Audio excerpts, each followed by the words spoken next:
بسم اللہ الرحمن الرحیم مولاي صلی وسلم دائما ابدا علی حبیبک خیر خلق کلہم۔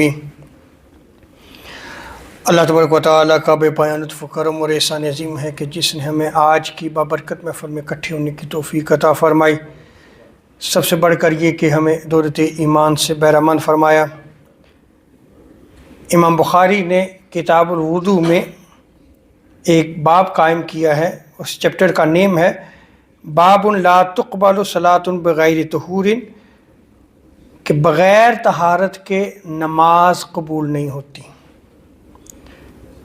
اب جو عنوان دیا گیا ہے وہ طہارت کا ہے، اور اس طہارت سے مراد عام طہارت ہے کہ اگر غسل کی ضرورت ہے تو غسل کرنا لازم ہے، اور اگر وضو کی ضرورت ہے تو وضو کرنا لازم ہے۔ طہارت کے بغیر نماز قبول نہیں ہوتی، جیسا کہ صحیح مسلم کی روایت میں آتا ہے۔ حضرت عبداللہ ابن عمر رضی اللہ تعالی عنہما بیان کرتے ہیں کہ آقا علیہ الصلوۃ والسلام نے ارشاد فرمایا بغیر طہارت کے نماز قبول نہیں ہوتی۔ ہمیں چاہیے کہ جب ہم وضو کریں تو کامل طریقے سے، احسن طریقے سے، اچھے طریقے سے وضو کریں۔ جب ہم وضو کے اعضاء جب دھو رہے ہوں تو پراپر طریقے سے جو ہے وہ انہیں دھوئیں، تاکہ کوئی جگہ خشک نہ رہ جائے۔ اگر آپ نے وضو کیا اور کچھ حصہ خشک رہ گیا تو آپ کا وضو نہیں ہوا تو آپ کی نماز قبول نہیں ہوگی۔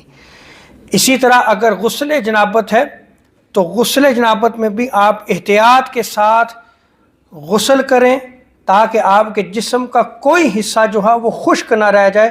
اگر خشک رہ گیا تو آپ نے ظاہراً تو غسل کر لیا، لیکن غسل صحیح نہیں کیا تھا، تو آپ کی جتنی عبادات ہوں گی غسل صحیح نہ ہونے کی وجہ سے وہ ساری کی ساری باطل ہو جائیں گی۔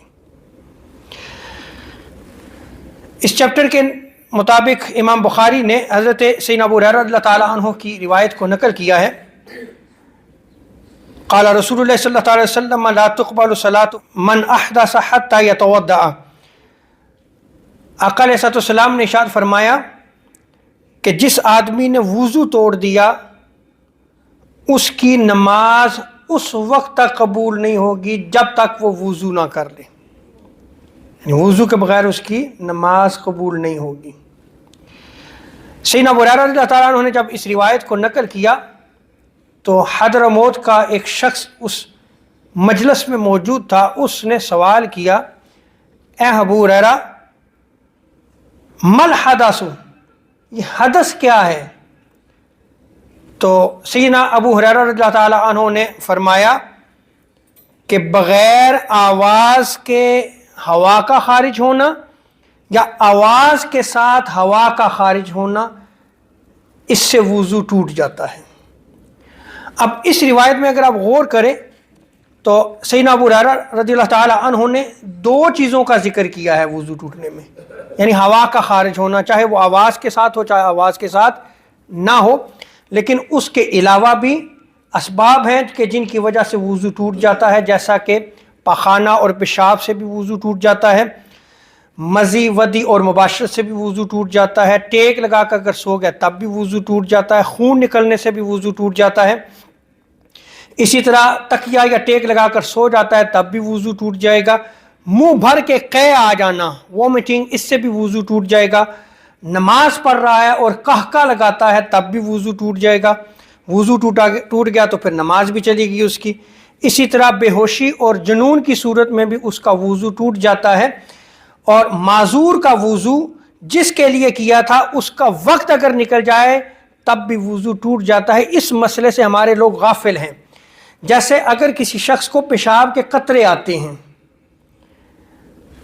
اب اس کے لیے ایک مسئلہ ہے، بیماری ہے، تو آیا وہ نماز پڑھے یا نہ پڑھے؟ یا اگر کسی شخص کو خون نکلتا ہے جسم کے کسی بھی حصے سے اور مسلسل خون نکلتا رہتا ہے، تو اب طہارت تو اس کے لیے لازم ہے، اب وہ ہو گیا ہے معذور۔ کیا ہو گیا ہے؟ معذور ہو گیا ہے۔ تو معذور کا وضو جس کے لیے کیا تھا، یعنی جس عبادت کے لیے کیا تھا، جس وقت کی عبادت کے لیے کیا تھا، اس وقت تک جو ہے وہ وضو اس کا رہے گا۔ جو ہی وہ وقت نکل جائے گا اس کا وضو ٹوٹ جائے گا، نیا وقت جب شامل ہوگا نماز کا تو وہ نیا وضو کرے گا۔ اس سے بہت سارے لوگ جو ہے وہ غافل ہیں۔ اور جب اس حدیث مبارکہ میں بیان کیا گیا کہ جس نے وضو توڑ دیا اس کی نماز قبول نہیں جب تک وہ وضو نہ کر لے، تو یہ یاد رکھ لیں کہ اس سے تمام نمازیں مراد ہیں، یعنی ہر نماز کو وضو کے ساتھ ادا کرنا لازم ہے، چاہے وہ نماز جنازہ ہو، نماز عیدین ہو۔ اور اسی طرح سجدہ تلاوت جب ہم کرتے ہیں تو اس کے لیے بھی وضو ہونا لازم ہے۔ وضو کے بغیر سجدہ تلاوت جو ہے وہ آپ نہیں کر سکتے، جیسا کہ حضرت عبداللہ ابن عمر رضی اللہ تعالی عنہ اس روایت کو نقل کرتے ہیں، سنن کبریٰ میں اس روایت کو نقل کیا گیا ہے۔ آپ بیان کرتے ہیں کہ کوئی شخص بغیر وضو کے سجدہ نہ کرے۔ اور امام ابن ابی شیبہ نے اس روایت کو نقل کیا ہے حضرت سعید بن جبیر سے کہ جب جنبی یعنی جنابت کی حالت میں ہو اور وہ شخص کوئی آیت سجدہ سن لیتا ہے، جب وہ آیت سجدہ سن لے تو پہلے وہ غسل کرے، اس کے بعد جو ہے وہ جو سجدہ تلاوت اس پہ لازم ہوا تھا اس سجدہ کو وہ ادا کرے، یعنی بغیر غسل کے جو ہے وہ اس سجدہ تلاوت کو ادا نہیں کر سکتا۔